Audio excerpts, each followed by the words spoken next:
नमस्कार, जय शिवराय, जय शंभूराजे। आज मी तुम्हाला सांगली जिल्ह्यातील मिरज तालुक्यामध्ये असलेल्या दंडोबा हिल स्टेशनच्या वरती घेऊन निघालेलो आहे। जेव्हा आपण प्रवास करत करत हिल स्टेशनच्या पायथ्याशी पोहोचतो तेव्हा आपल्याला समोर सह्याद्रीचा डोंगर कोरून बनवलेल्या अनेक प्राचीन गुहा बघायला मिळतात। तिथे असलेल्या सर्वात मोठ्या गुहेमध्ये जेव्हा आपण प्रवेश करतो तेव्हा आपल्याला शंभू महादेवाचं दर्शन होतं। पण शंभू महादेवाची प्रदक्षिणा पूर्ण करण्यासाठी त्याच गुहेच्या आतमध्ये आणखी एक गुहा आहे। त्या गुहेमधून जेव्हा आपण बाहेर येतो तेव्हा शंभू महादेवाची प्रदक्षिणा पूर्ण होते।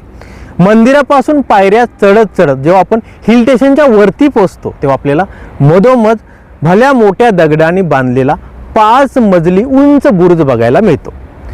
जेव्हा त्या बुरुजाच्या वरती चढल्यानंतर दंडोबा हिल स्टेशनच्या चारी बाजूचा सुंदर निसर्ग आपल्याला बघायला मिळतो। तो निसर्ग बघितल्यानंतर तुम्ही देखील म्हणाल, वाव काय नजारा आहे। पण त्या बुरुजावर चढणे एवढे सोपे नाही। वरती चढण्यासाठी कोणत्याही पायऱ्या नाहीत। मग वरती कसं चढायचं हे देखील बघण्यासारखं आहे। आणि हिल स्टेशनच्या मागच्या बाजूला सह्याद्रीचा डोंगर कोरून आणखी एक मोठी गुहा बनवलेली आहे। त्या गुहेमध्ये गेल्यानंतर तुम्ही विचार करतच बसाल, कारण ती गुहा एवढ्या ॲडव्हान्स लेवलने बनवलेली आहे की त्यामध्ये झोपण्यासाठी बेड, बसण्यासाठी सोफा सेट सारख्या वस्तू बनवलेल्या आहेत। हे सर्व कसं बनवलं असेल? प्राचीन काळामध्ये कोणत्याही आधुनिक मशिनरी किंवा आधुनिक हत्यारे नव्हती। मग हा सह्याद्रीचा डोंगर कोरून हे सर्व कसं बनवले असेल हे देखील बघण्यासारखे आहे। आणि क्रांतिकारी नेते रत्नबा कुंभार भारताला स्वातंत्र्य मिळवून देताना या गुहेमध्ये कुठे आश्रय घेत होते हे देखील आपल्याला बघायचं आहे। तर चला मित्रांनो, तुम्ही देखील माझ्यासोबत या दंडोबा हिल स्टेशनवरती पोहोचा आणि तिथे असलेला प्राचीन गुहा बघा आणि तिथे असलेल्या उंच बुरुजावरून चारी बाजूचा सुंदर व्ह्यू बघा। समोर तुम्हाला हा सह्याद्रीचा डोंगर दिसत असेल। ह्या डोंगरावर दंडोबा हिल स्टेशन आहे। त्या ठिकाणी आपल्याला आता प्रवास करत जायचं आहे। तिथे जाताना आपल्याला घनदाट जंगलामधून प्रवास करत जावं लागतं। त्यामुळे हा प्रवास कसा होतोय हे मी तुम्हाला दाखवतो। वरती चढताना पूर्णपणे चढ आहे आणि बेडी बाकडी वळणे असल्यामुळे लक्ष देऊन गाडी चालवावी लागते। बघू शकता तुम्ही, या वनराईमधून प्रवास करताना वेगळाच अनुभव आपल्याला अनुभवायला मिळतो।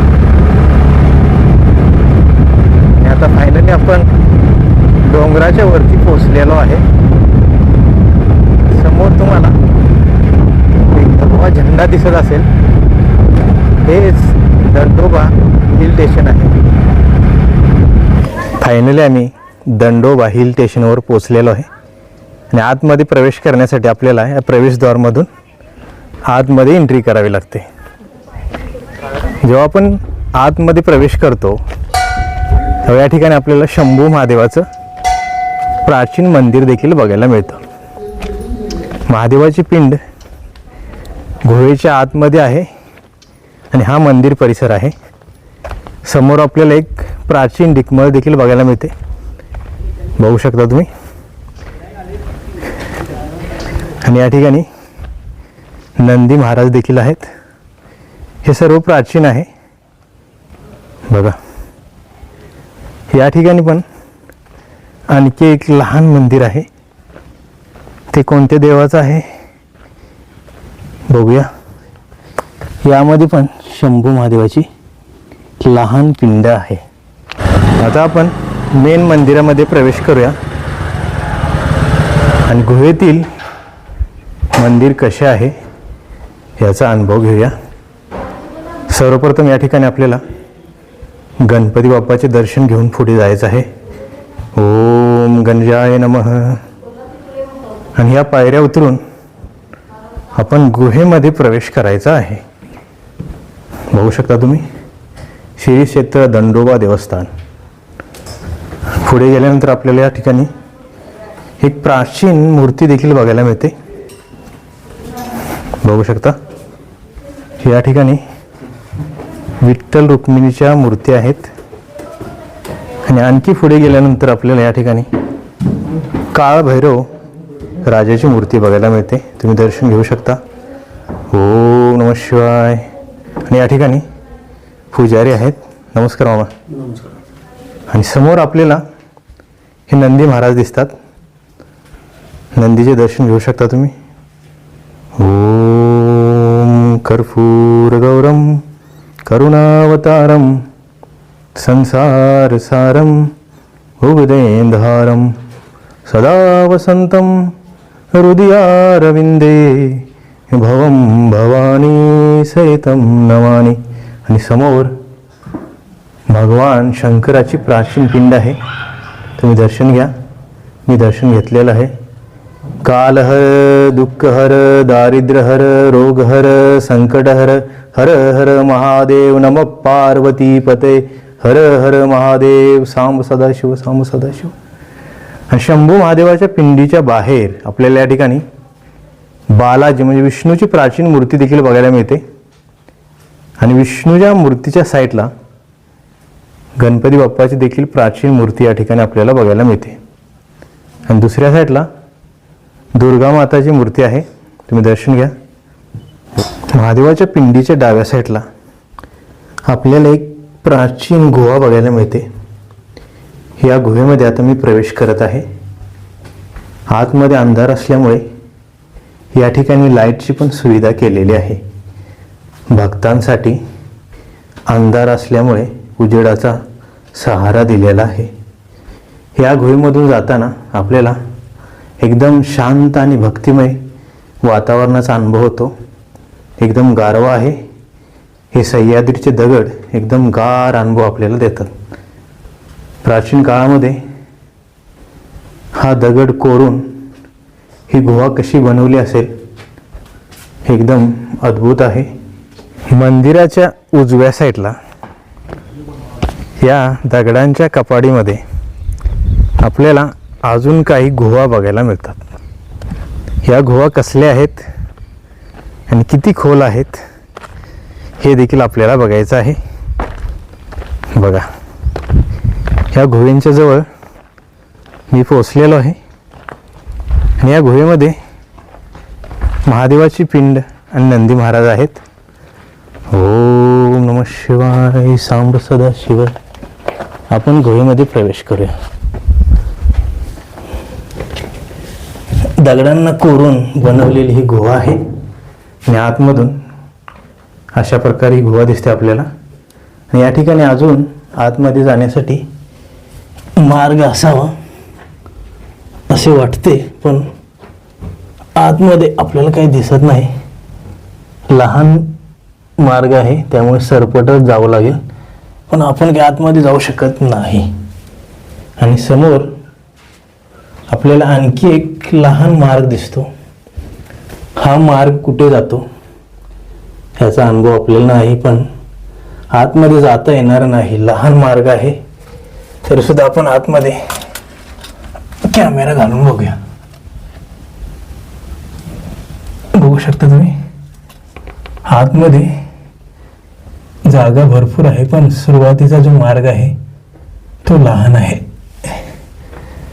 आणखी आतमध्ये गुहा आहेत, म्हणजे हा डोंगर आतमध्ये पोखरत नेलेला आहे. आतमध्ये जाणं एकदम ॲडव्हेंचर आणि खतरनाक असणार आहे, पण आतमध्ये जाता येणार नाही. त्यामुळे मी तुम्हाला एवढाच हा मार्ग दाखवू शकत आहे. तिथून पुढे गेल्यानंतर आपल्याला खूप मोठी गुहा बघायला मिळते, पण आतमध्ये जाणे शक्य नाही. आणि या ठिकाणी या मार्गाच्या साईडला शंभू महादेवाची प्राचीन पिंड देखील आहे. हर हर महादेव. आणि या गुहेच्या दुसऱ्या साईडला पण आतमध्ये जाण्यासाठी मार्ग आहे, बघू शकता तुम्ही.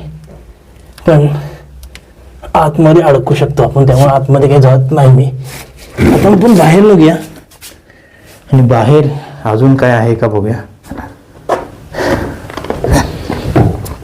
बाहेर आल्यानंतर आपल्याला अजून एक गुहा बघायला मिळते. म्हणजे हा पूर्ण सह्याद्रीचा डोंगर कोरलेला आहे, बघू शकता तुम्ही. सर्वत्र महादेवाचे अस्तित्व आहे. हर हर महादेव सांब सदाशिव.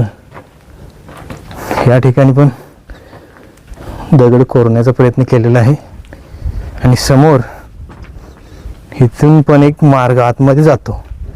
हे मार्ग सुरुवातीला लहान असतात पण आतमध्ये मोठ्या गुहा असतात. बघा, हा दगड कोरून हे सर्व काही बनवलेलं आहे. भला मोठा हा सह्याद्रीचा दगड आहे. याला जांबा दगड असं देखील म्हणतात. आणि हे मित्र माझ्यासोबत या ठिकाणी पण आलेले आहेत, त्यामुळे मी दुसरे स्टेशन बघायला येऊ शकलो. महादेवाचं दर्शन घेऊन दंडोबा हिल स्टेशन वरती आल्यानंतर आपल्याला आणखी एक प्राचीन गुहा बघायला मिळते. आता हे दोघे गुहेच्या शोधात पुढे निघालेले आहेत आणि या गुहेमध्ये पण महादेवाची पिंड बघायला मिळते. हे सर्व प्राचीन आहे आणि कधी बनवलेलं आहे याचा उल्लेख कुठेही आपल्याला सापडत नाही, पण खूप पूर्वी बनवलेल्या या गुहा आहेत. खाली उतरण्यासाठी आपल्याला पायऱ्यावरून खाली जावं लागतं आणि या निसर्गाच्या सानिध्यामधून चालताना आपल्याला वेगळाच अनुभवायला मिळतो. पक्ष्यांचा आवाज आणि एकदम शांतता या ठिकाणी आपल्याला अनुभवायला मिळते. आणि फायनली आम्ही केदारलिंग मंदिर जे गुहेमध्ये आहे त्या ठिकाणी पोहोचलेलो आहे. आता आपण मंदिरामध्ये प्रवेश करूया. ओम नमः शिवाय, सांब सदाशिव. आणि या गुहेमध्ये आतमध्ये भरपूर जागा आहे. म्हणजे हा दगड कोरून ही गुहा एवढी मोठी कशी बनवली हे सर्व अद्भुत आहे. आतमध्ये एकदम गार आणि शांतता आहे. असे वाटते जणू काही आपण बर्फाच्या गुहेमध्ये प्रवेश केलेला आहे. एवढे गार आतमध्ये आपल्याला अनुभवायला मिळते. बघू शकता तुम्ही, हा दगड कोरून हे सर्व काही बनवलेलं आहे. आणि या ठिकाणी बसण्यासाठी आपल्या घरी जो सोफा सेट असतो त्या प्रकारे प्राचीन जे साधू संत या ठिकाणी यायचे त्यांना बसण्यासाठी हे सर्व बनवलेलं आहे. आणि या गुहेच्या आतमध्ये आणखी एक लहान गुहा आहे. या गुहेमध्ये आपण प्रवेश करून भगवंताचं दर्शन घेऊया. ओम नमः शिवाय, सांब सदाशिव. आणि इथे आल्यानंतर आपल्याला ही महादेवाची प्राचीन पिंड बघायला मिळते. दर्शन घ्या, मी दर्शन घेत आहे. हर हर महादेव, सांब सदाशिव. बघा, या ठिकाणी हा दगड कोरणे किती अवघड असेल तरी सुद्धा हे सर्व बनवलेलं आहे. या ठिकाणी दगडांची फट आहे. या फटीमधून पावसाळ्यामध्ये पाणी देखील वाहते. म्हणजे जणू काय निसर्ग स्वतः महादेवाच्या पिंडीवर जलाभिषेक करतो.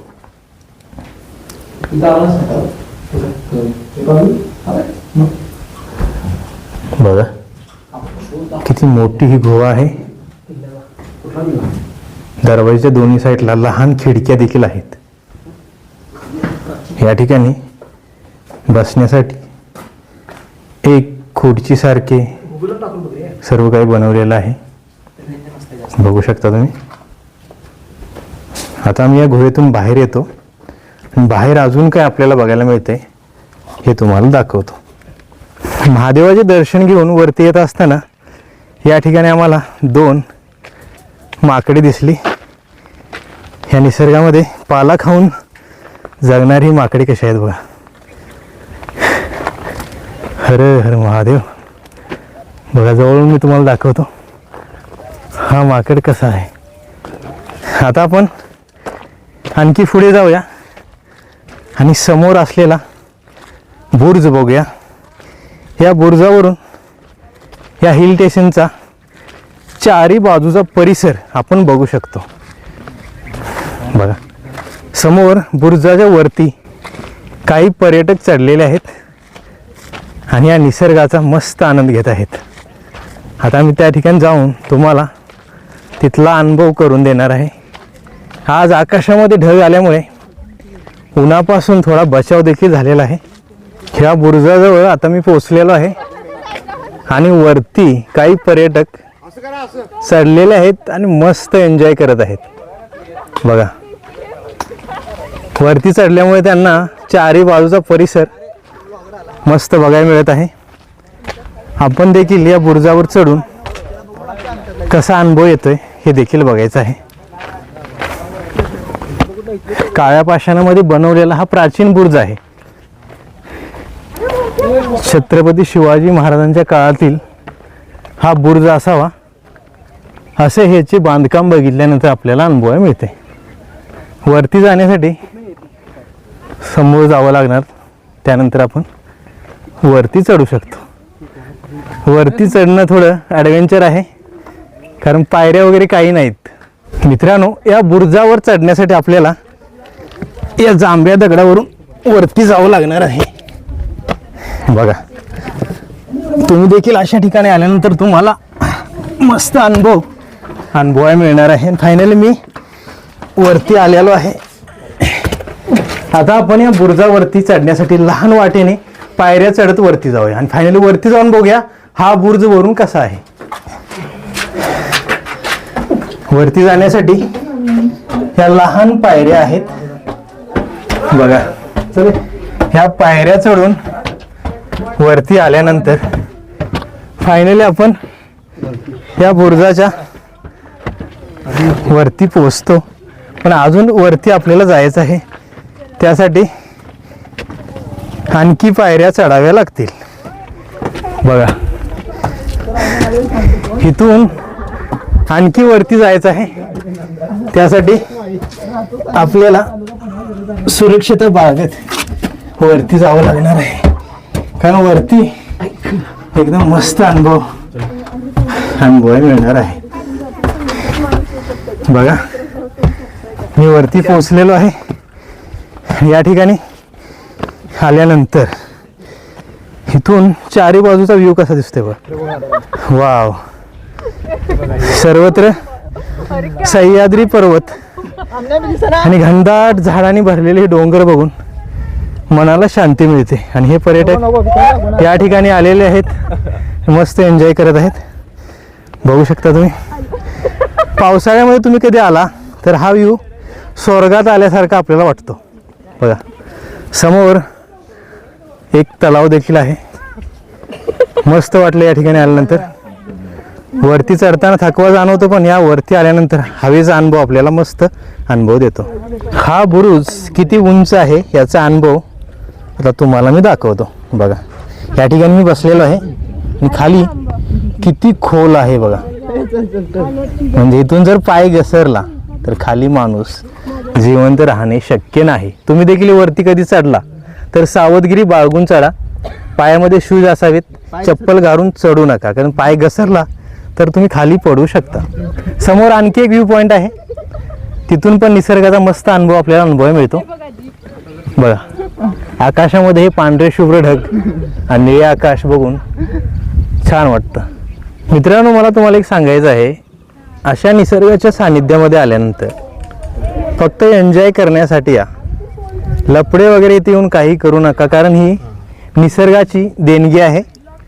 छत्रपती शिवाजी महाराजांच्या काळामध्ये बनवलेला हा बुरुज आहे, त्यामुळे पर्यटकांना निसर्गाचा अनुभव घेण्यासाठी इथून मस्त अनुभव मिळतो. मित्रांनो, मी आता तुम्हाला म्हटलं या ठिकाणी काही जण लपडी करायला येतात. तुम्ही म्हणाल तुम्ही असे कसे बोलताय, पण बघू शकता या ठिकाणी त्यांनी निशाण पण आपली सोडलेली आहे. बघा, या प्राचीन बुरुजावर लव बनवून त्यामध्ये आपली नावे पण कोरलेली आहेत. म्हणजे प्राचीन वास्तूंची कशी काळजी घ्यायची हे पर्यटकांना अजून माहीत नाही. त्यामुळे मी तुम्हाला सांगितलं या ठिकाणी या निसर्गाचा मस्त अनुभव घ्या, पण फालतू लपडी वगैरे काही करू नका. बुरुजाच्या साईडला काही पर्यटक क्रिकेटचा देखील आनंद घेत आहेत. बघू शकता तुम्ही, त्या निसर्गाच्या सानिध्यामध्ये क्रिकेट खेळत आहेत. आणि काही भगिनी या ठिकाणी मस्त जेवणाचा आनंद देखील घेत आहेत. बघू शकता तुम्ही. बघा, निसर्गाच्या सानिध्यामध्ये जेवण करत आहेत. त्यांना या निसर्गामध्ये आल्यानंतर वेगळाच अनुभव मिळत आहे. तुम्ही देखील वेळात वेळ काढून अशा ठिकाणी या आणि जीवन आनंदात आणि सुखाने जगा. आज मी तुम्हाला सांगली जिल्ह्यातील मिरज तालुक्यामध्ये असलेल्या दंडोबा हिल स्टेशनवरती घेऊन गेलो. तिथून बुरुजावर चढून सुंदर निसर्गाचा व्ह्यू दाखवला. तिथे असलेल्या प्राचीन गुहा दाखवल्या, गुहेमध्ये जाऊन शंभू महादेवाचं दर्शन देखील घडवून आणलं. आज मी तुम्हाला हा व्हिडिओ बनवून दाखवला. हा व्हिडिओ तुम्हाला कसा वाटला मला कमेंट करून नक्की सांगा. आणि असेच नवनवीन मराठी व्हिडिओ बघण्यासाठी चॅनलला सबस्क्राईब करा, शेअर करा, लाईक करा आणि बेल आयकन दाबून नोटिफिकेशन ऑन करा. पुन्हा भेटूया अशाच नवीन मराठी व्हिडिओसोबत. धन्यवाद. जय शिवराय, जय शंभूराजे. नमः पार्वतीपते. हर हर महादेव. छत्रपती शिवाजी महाराजांचा विजय असो.